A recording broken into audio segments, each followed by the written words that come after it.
Hey guys, this is Charlie, the Predestined Piper here. I'm back with another video. Today I'll be going through my cellar. So I don't have too much in the cellar right now. I'm building it up. I've been building it over the last year. So besides a few one-offs, everything in here has a year or less of age, kind of building it up. So if you'll look behind me first off, on either side of my humidor, so there as well as there, I have 12 just tins of tobacco that I keep open that are not part of the cellar. Then in here I have the cellar. And so my camera skills are terrible. I'm going to go through the jar tobacco first and then go through the tins. These aren't very well sorted. And it's kind of all random. So now we're going to start with Cornell & Deal's Star of the East Gold.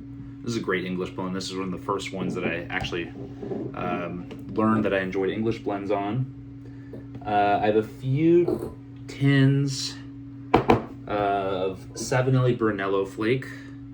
Each of these should have about 2 ounces of tobacco in them, or a few jars. These are just mason jars.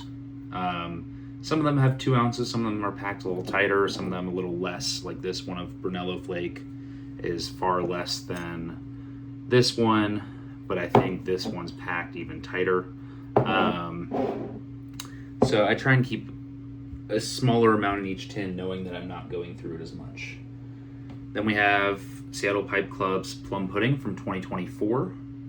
Now, when I'm cellaring, I make sure to always date them, so that even though this is 2024's Plum Pudding, I had it kind of opened in a jar on my shelf and was taken out and, closing it, opening it, closing it. So this has been dated for November of 2025. It's just kind of when I put it in there. Sometimes they may be older than they are. This is Cornell & Deal's Fireside Fable. I believe this is one of those buy a Peterson pipe on smoking pipes, get this. That's a great English blend. Rattray's Year of the Dragon. This was a very surprising blend for me. This is a rhubarb flavored aromatic. You can get bit pretty bad on your tongue with this, but if you smoke it slow, it's an excellent blend. Next we have Appalachian Custom Blends Avoir, which is Brighton Red, Virginia, Izmir, a little bit of Black Cavendish, and about 10% Perique. This stuff's pretty great. If you don't know Anthony, it's Appalachian Custom Blends 89, I believe, on Instagram. He sells some awesome tobacco. I'm trying to just go through this quick because I don't want this to be a 20-minute video for you guys. Same with Appalachian Custom Blends is LeConte. This is Virginia Burley and a little bit of Perique. These are October of 25 and December of 25. I'll go to my next favorite. Is recently I got 8 ounces of LJ Peretti Bullseye. I like it just a bit more than Peter Stockaby's Luxury Bullseye Flake. It's fairly similar. This is a little bit richer. There might be a little hint of dark fired in here. I really can't tell what's in here sometimes, but I have a jar open over there, and then I have 3 2-ounce jars. That's one of my favorite blends of all time. Country Squire's BB 1970. This is an aromatic that I got over the summer from the Country Squire. I know aromatics don't always age the best. This is honestly more just because I only want to have a few open over there. And so I'm just kind of waiting till those empty to just restock. Same thing with MacBaron's Cherry Ambrosia. This was actually the second pipe tobacco that I ever purchased. It was in a big 3.5 ounce tin, I believe. The first one was kind of a Lane 1Q. It was Tinderbox's version, so it was Wilshire 1 or something like that. This was great, but I definitely seared my tongue a few times too many with this and a corn cob. Next, another aromatic, so I kind of keep them in a similar area for the most part. 4th Generation's 1957. Great aromatic. This is dated to April of 2025, so we're coming up on a year, which is nice. I don't really know how much further I want to go with that. It because I don't know much about aging aromatics specifically. I know they don't maybe age the best. They could possibly lose some flavor over time. But next we'll go to, a great English, Carmel Pipe Shop's Big Sur. This is coming up on a year of age as well. This is March of 25. This is a very smoky, woodsy blend that my parents got me when they were in Carmel, California at Carmel Pipe Shop. So, another great English blend. Here's some more Appalachian Custom blends. This is Red Clay Reserve. This has cigar leaf in it. Probably have about an ounce and a half left in here. He just released that in November, I believe. Low Country's Wakima. This is Virginia Perique and Izmir. This was a weird one. It kind of knocked me out when I smoked it. I'm usually really good with nicotine. You know, I use nicotine pouches all day. I smoke pipes a lot and cigars. And this doesn't have burley, which usually has more nicotine, but this put me down for a minute. Maybe it was just, I don't remember when I smoked it. Maybe it was early morning, no food, no water in my system. I'm going to have to revisit that, maybe get some age on it. Peter Stockaby's Luxury Bullseye Flake. I have one open over there. I might have another one in here. This one's packed pretty full though, because it's a bullseye flake. So if you're thinking about it, 2 ounces of something like Low Country's Wakima might fill this jar up basically all the way. But something like LJ Peretti's Bullseye Flake, you know, a flake is going to have a lot more space. So you can kind of see there's a ton of space in there. And this is very similarly sized flakes, and this thing is packed to the brim. When you're cellaring, it is best to leave some room for air so that you can kind of get that anaerobic fermentation going by allowing it kind of to have a little bit of air at the start, and as that air is absorbed, it works a whole lot better. So we're gonna see what happens with these. These might just not age as fast, which is fine. I have enough pipe tobacco to go through for a while before then. GLP's Montgomery. It's a decent blend. Did not knock my socks off, and so I'm going to give it a year or so and revisit it. I'm just not a big Bright Virginia guy when it's, you know, kind of the main part of the blend. Next we have Cornell & Deal's Blue Ridge. This one's just a solid blend.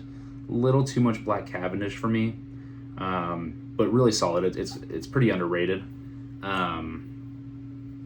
And then we have Cascadia's Campsite. This is a plug cut tobacco, so you can see how 2 ounces almost. I've had one bowl of this, then I cellared it.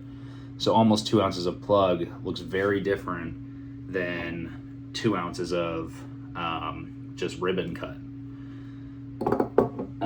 Then we have one of the older blends that I got that I was just kind of picking through and left for a while, open and closed. So this is dated from November of last year, but it's HH Old Dark Fired, and this was one of maybe the 3rd or 4th blend I ever picked up.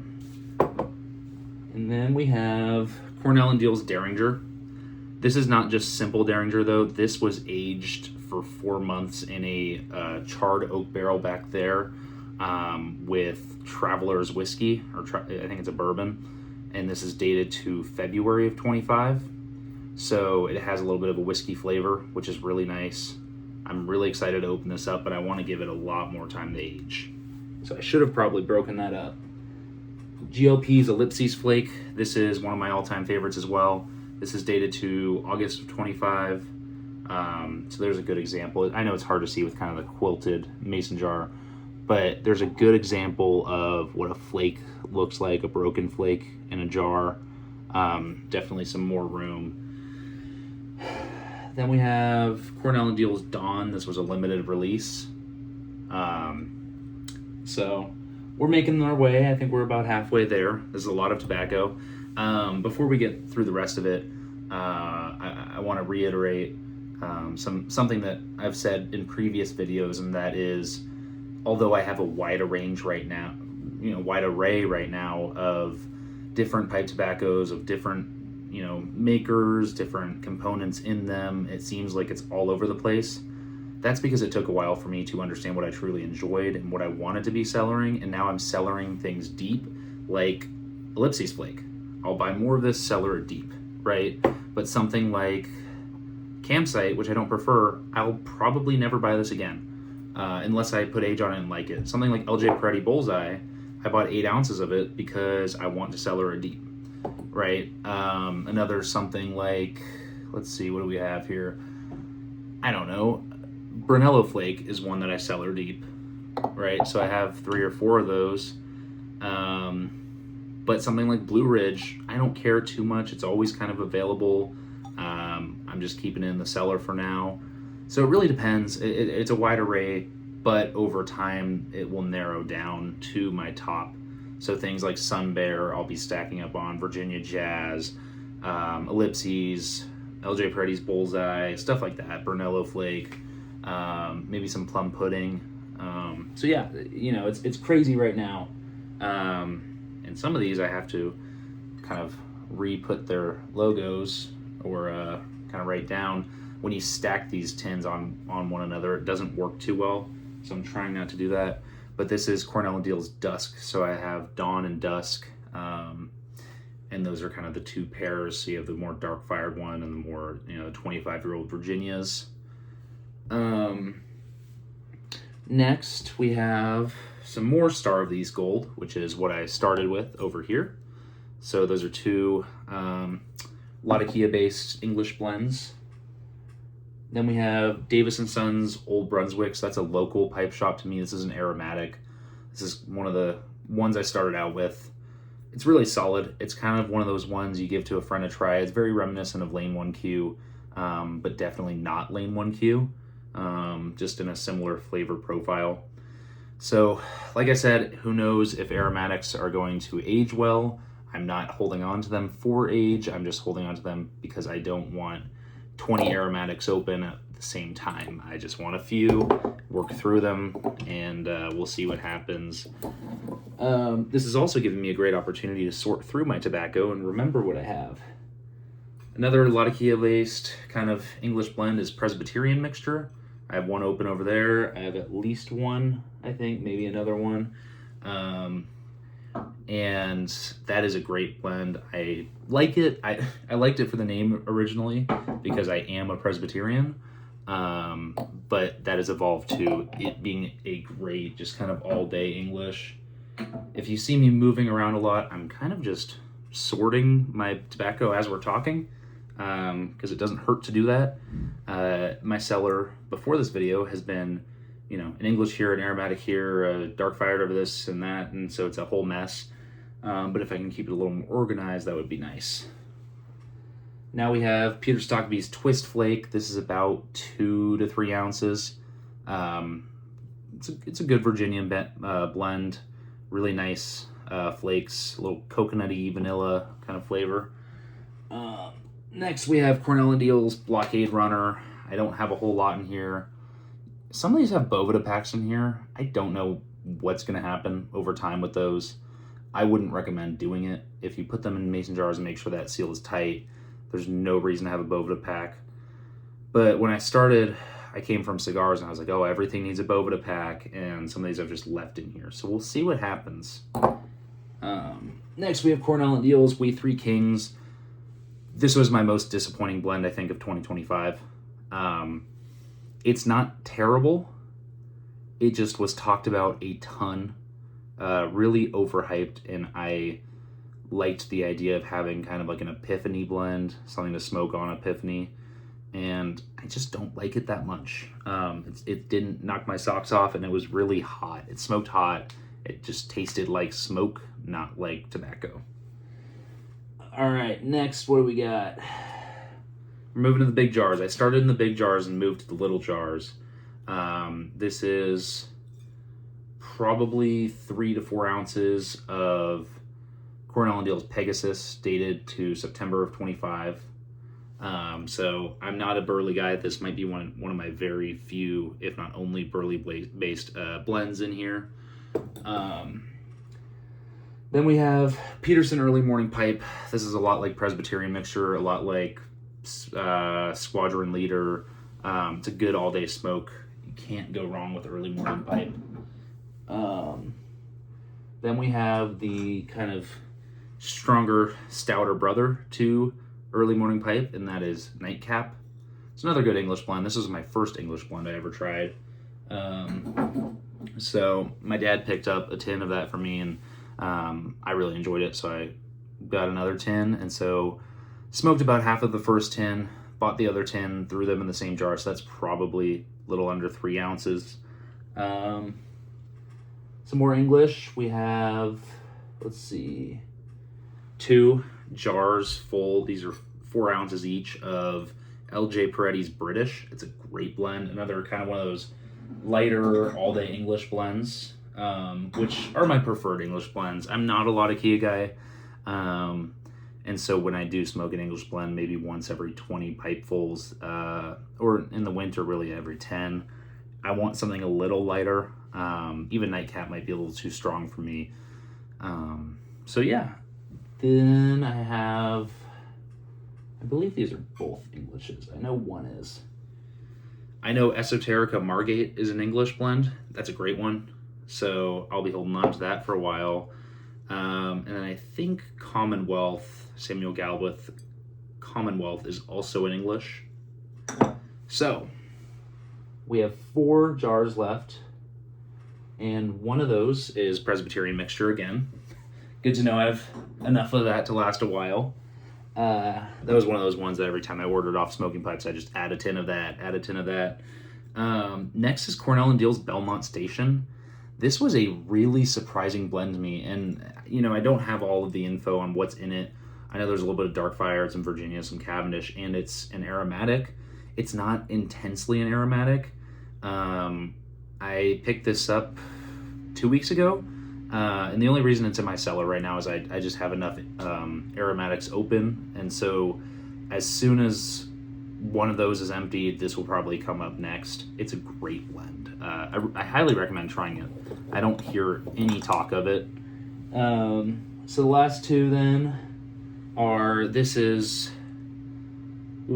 want to say this is 7 ounces. Somehow I crammed 7 ounces in here of LJ Peretti's number 8 slices. This is a Virginia Perique blend. It's kind of a, they say slices, sometimes they say flake. It's almost like a crumble cake. I don't know if you can see in there, but it's very crumbly. It's good. It's not my favorite Virginia Perique. It's a great blend. It's one that I'd smoke. If there was no tobacco in the world but this, I'd still smoke it. Okay, we're at 17:52, and we haven't gotten to the tin, so this is going to be a long video. This is Samuel Galbraith St. James Flake. I've heard a lot of good things about this, but I've never tried it. It's from November of last year, so we'll see how that ends up being. Next, I'm going to do a quick, just kind of, shotgun blast, call out the ones that I featured in my last video. 2 tins of Virginia Jazz from Seattle Pipe Club. 2 tins of Fires on the Levee. Then we've got a tin of Carolina Christmas and 2 tins of Sun Bear Black Locust. Next we have, I have 3 tins of Sun Bear Navy Cask. And I have 2 tins of Cornell & Deal's Bijou, one of my favorite blends as well. I have 4 tins of Carolina Red Flake with Perique, which is a decent blend, not my favorite, even though something like Virginia Jazz is fairly similar. I'm completely running out of room on this table, by the way. I have a tin of Blockade Runner. It's a great blend. I don't know how it'll age, but it's not aromatic. It's rum soaked though, so it has a little bit of that flavoring. I have a jar of Ephemeris that's dated from, August of 24. So this might be nice to smoke in August. So 2 years would be pretty good on that. Got a tin of Ellipses Flake. Tin of Silver Jubilee. That's GLP's 25th anniversary celebration. And my last 2 kind of Cornell & Deal style tins are Speakeasy, which I am keen to try, as well as Father, Friends, and Fire, batch number 2 Virginia Perique, which is an excellent blend that I need to actually stock up on. I have a running list of blends to stock up on, and this is one of them. I killed a tin of that probably faster than any other tin I've ever touched. All right, now to the actual kind of European style tins. Really quickly, I have 3 tins of Elizabethan mixture. And let's see, I'm just gonna put those there. I have a tin of Mac Baren Navy Flake, a tin of Mac Baren Virginia No. 1. I've not tried either of these. Then, let's see. One that I'm stocking up on, building a deep cellar of, is Aaronmore Flake. So I have 3 tins of that. These are all dated from October and 2 from January. That is not right. I think those should be 11/20/25, not 1/20/25. I got these in November, so these should be 11. I will fix that because there's not even a date on here that I'm seeing. So that's my bad. That is, I'm glad I caught that and didn't wait 5 years and get confused. And the last 3, or the last 4, is Rattray's Howl of the Wine, which I've not tried yet. Excited to, for great things. And then Rattray's Merlin Flake, which I do love. And then Peterson Flake, who Howl of the Wine and Peterson Flake are ones that my buddy, who Brian over at pipe_currency recommended to me. By the way, these have terribly placed logos. I don't know if you can see how off those are. But so I'm excited to try those. And the last one is Kringle Flake, my oldest one from 2022 that I just got last week from a good friend. So that is my cellar. It is extreme for the common man to have this big of a cellar. If you look at my desk right now, I have all of the tobacco a man can dream of, and I have some English blends over there. So, I'm cellaring deep again, the things I love now that I've toyed around with other things. And that's kind of it. Let me know if there's anything in this cellar that you saw that you want me to break out for review. I'd be willing to do that if it's entertaining to you all. Except for a few things. The Kringle Flake, for example, I'm going to wait till Christmas. Ephemeris, I might wait till the summer. As well as Carolina Christmas, I'll wait till the Christmas. But for the most part, everything's on the table. And if you have any, if you're gunning after any of these and we could do a little tobacco trading or whatever, let me know in the comments or hit me up on Instagram at the Predestined Piper. It's just Predestined Piper, no the. But yeah, that's it. I hope you guys enjoyed.